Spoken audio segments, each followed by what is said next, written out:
নমস্কার, আমি আরজি। আর বন্ধুরা, আজকে যেই ঘটনাটি আপনারা শুনবেন সেটি নর্থ কলকাতার একটি বাড়ির ঘটনা।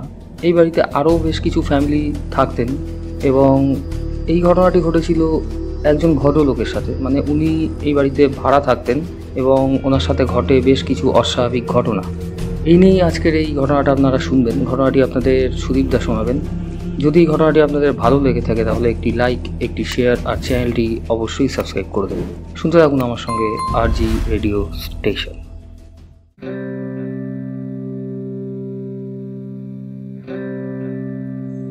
আজকে আমরা যে ঘটনাটা শোনাবো আপনাকে, সে ঘটনাটা একদমই প্র্যাকটিক্যাল ঘটনাটা শেয়ার করেছে আমাদেরই এক সাবস্ক্রাইবার রিশরাত থেকে। ওনার নাম আবির দে। এখন উনি হয়তো আমাদেরই বয়সী হবেন, কিন্তু ঘটনাটি হচ্ছে 1990 সালের। উনি ছোট থেকে রিশরাতেই থাকতেন এবং ওনাদের জয়েন্ট ফ্যামিলি ছিল। ওনার কাকা, নিজের কাকা, ওনার ব্যবসা ছিল, কাকার ব্যবসা ছিল কলকাতাতে, এবং কলকাতাতে একটি দোকান ছিল তার। সেই কাকাকে নিয়ে ঘটনাটি খুব মনোযোগ দিয়ে শুনবেন। কাকার নাম বা এরকম কিছু উনি দেননি, তো জাস্ট লোকেশনগুলো দিয়েছে, এবং কাকার দোকান ছিল নর্থ ক্যালকাটায়। তো ঘটনাটি এরকম যে ওনার যখন দোকান সেট আপ হয়ে যায়, তখন রিশরাত থেকে ট্রাভেল করে নর্থ ক্যালকাটা এসে দোকান চালিয়ে আবার বাড়ি যাওয়া, এটা তো একটু অসম্ভব ব্যাপার। কারণ আমরা যতদূর জানি দোকানগুলো অনেক রাত অবধি খোলা থাকে। এবার সেই রাতে ট্রেন ধরে বাড়ি গিয়ে আবার সকালবেলা আসা চাপের ব্যাপার। এর জন্য উনি একটা পুরনো বাড়িতে একটি ঘর ভাড়া নেন। যেহেতু উনি ব্যাচেলার লোক, তো রান্না বান্না উনি করতেন না, একটি হোটেলে ব্যবস্থা করেছিলেন। তো ব্যবস্থা করার পরে উনি দুপুরের খাবার হোটেলেই খেয়ে নিতেন, খেয়ে দোকানে চলে যেতেন, আর রাতের খাবারটা উনি বাড়ি নিয়ে আসতেন। উনি খুব ভোজন রসিক ছিলেন, খেতে ভালোবাসতেন। এর জন্য উনি মাছ বা মাংস ছাড়া উনি খাওয়া দাওয়া করতেন। যে ঘরটিতে উনি ভাড়া থাকতেন সে ঘরটিতে একটু অদ্ভুত উনি জিনিস দেখতেন। এক নম্বর হচ্ছে, উনি যখন শুতে যেতেন, ঘুমিয়ে পড়ার পরে হঠাৎ করে দেখতেন যে ছাদের মধ্যে কেউ যেন ওই ঘরটার ওপরেই লাফালাফি করছে, লাফাচ্ছে, আর এদিক ওদিক কোথাও যাচ্ছে না, লাফাচ্ছে, ঠিক ওনার ঘরের ওপরেই লাফাচ্ছে, এরকম উনি ফিল করতেন। এবং যখন শুতে যাচ্ছেন, উনি সিঙ্গেল খাটে শুতেন, যেহেতু ফিল করতেন যে হয়তো ওখানে কেউ হয়তো শুয়ে রয়েছে। দেখবেন আমাদের মধ্যে একটা ইনস্টিংক্ট আসে, যখন ধরুন অন্ধকারেও যদি আমরা কোথাও একটা ঘরে ঢুকি, সে ঘরে যদি অন্য কেউ থাকে, আমরা কিন্তু সেটা ফিল করতে পারি, তার শ্বাস প্রশ্বাসের শব্দ, খুটখাট শব্দ, এগুলো ফিল করতে পারি। তো উনি সেটা দেখতেন, ফিল করতেন।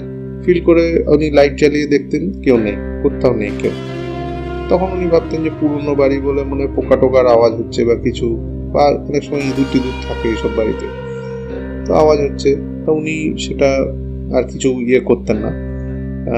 প্রথম উনি কিছু বলেননি। তারপরে প্রবলেমটা শুরু হয় অন্য জায়গা থেকে। প্রবলেমটা শুরু হয় উনি যখন রাতে ফিরতেন, ওনার স্নান করে ঘরে ঢোকার অভ্যাস ছিল।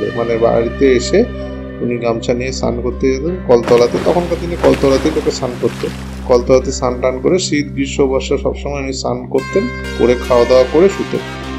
স্নান করতে যখন গেছেন, স্নান করতে গিয়ে উনি দেখছেন যে ঘরের মধ্যে থেকে আওয়াজ আসছে। যাই হোক, আর উনি খাবার যেটা নিয়ে আসতেন সেটা উনি একটা পেরেকের মধ্যে টাঙিয়ে রাখতেন। এবার সেটা ভাত, মাছ এরকম ধরনের আনতেন, মাংস, রুটি, তো সেটা টাঙিয়ে রাখছেন। দু একদিন ঠিক ছিল। তারপর তৃতীয় দিন থেকেই দেখলেন যে যখনই উনি খেতে যাচ্ছেন, খাবারটার মধ্যে একটা পোড়া পোড়া গন্ধ, না হলে খাবারটা পচে যাচ্ছে। যখন আনছেন, দাঁড়িয়ে থেকে জিনিসটা হচ্ছে, রেডি হচ্ছে, দিয়ে দিচ্ছে, ভালো হোটেলের জিনিস, সবকিছুই ঠিক আছে। বাড়ি এনে রেখে দিয়ে স্নান করতে যাচ্ছেন, এসে দেখছেন এরকম অবস্থা।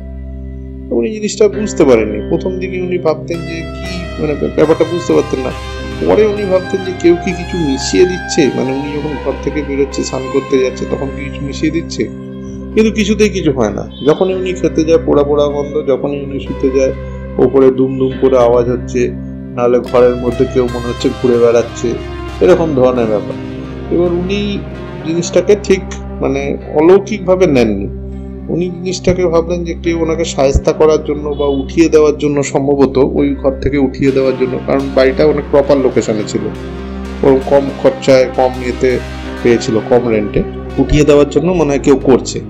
এবং ওনার অন্যান্য ভাড়াটিয়াদের ওপর একটু সন্দেহ হয়। আর ঘরটা যেহেতু একটু রাস্তার দিকে ছিল, এর জন্য 24 ঘন্টা হাওয়া আসতো, যেটা ঘর হয়। তো ওই জন্যই উনি মানে জিনিসটা খেয়াল করলো যে নিশ্চয়ই কেউ আমার পেছনে লাগছে বলে এরকম করছে। হয়তো কোনো খাবারে কোনো টক্সিক জিনিস দিয়ে দিচ্ছে, যার জন্য ওটা পচে যাচ্ছে।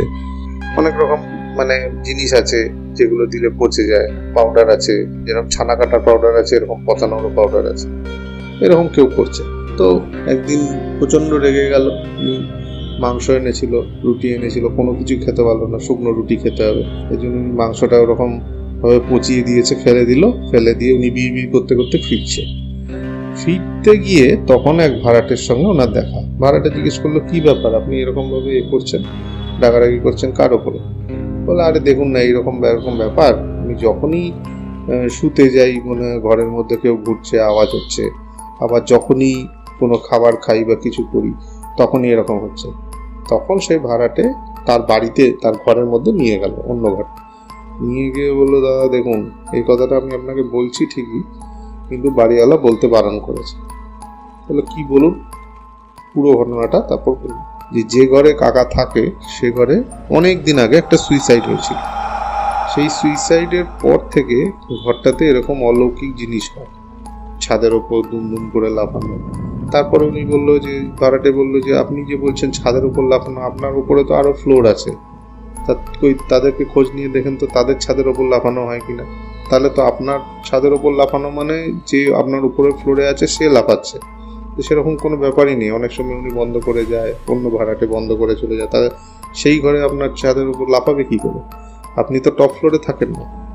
বললো, হ্যাঁ জিনিসটা তো ঠিক, আমি তো এরকম ভাবিনি।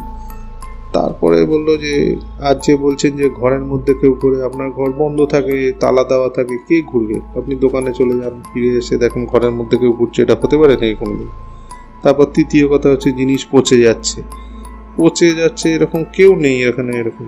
তখন উনি বললো যে, তাহলে এইভাবে যে মানে বাড়িওয়ালা আমাকে কিছু বলেনি? বলে, বাড়িওয়ালা কিছুতেই মানতে চায় না যে ওই ঘরে কিছু আছে, উনি বারবার ভাড়া দিয়ে দেয়, এবং ভাড়া দেওয়ার পরে অনেক রকমের ঘটনা ঘটেছিল।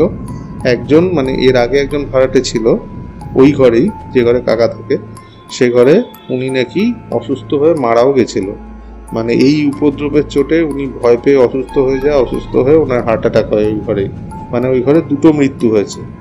এবার 2টো মৃত্যুই হচ্ছে মানে যেটা হওয়ার নয় সেরকম মৃত্যু, যেটাকে অস্বাভাবিক মৃত্যু মানে আর কি। একটা হচ্ছে ওই সুইসাইডের কেসটা, আর দ্বিতীয় হচ্ছে এরকম কেস। এবং যেহেতু ওই ঘরটায় মানে ওই ঘরটা ছোট ঘর, ব্যাচেলার ছেলেই থাকতো, ব্যাচেলার ছেলে একজন সুইসাইড করেছে, আর একজন ওরকম ভয় পেয়ে হার্ট অ্যাটাক করে মারা গেছে। তার কিছু হওয়ার আগে, দাদা আপনাকে আমি বলছি, মানে কাকাকে বলছে ওই ভদ্রলোক, যে দাদা আপনাকে আমি বলছি, আপনি পত্রপাঠ এই ঘরটি ছেড়ে সঙ্গে সঙ্গে মানে সেই রাতেই কাকা ওই ঘরটি বন্ধ করে বেরিয়ে পড়ে উনি ট্রেন ধরে রিসরা চলে যায়। তার 2-1 দিন পরে উনি আবার ফেরার পরে বাড়িওয়ালাকে চাবি হ্যান্ড ওভার করে দেয়, করে বলে, দাদা আমাকে মাফ করুন, আমার আর এই ঘর লাগবে না, আমি দোকানের পাশে অন্য একটা ঘর দেখে নিয়েছি। তো এই ছিল ঘটনা।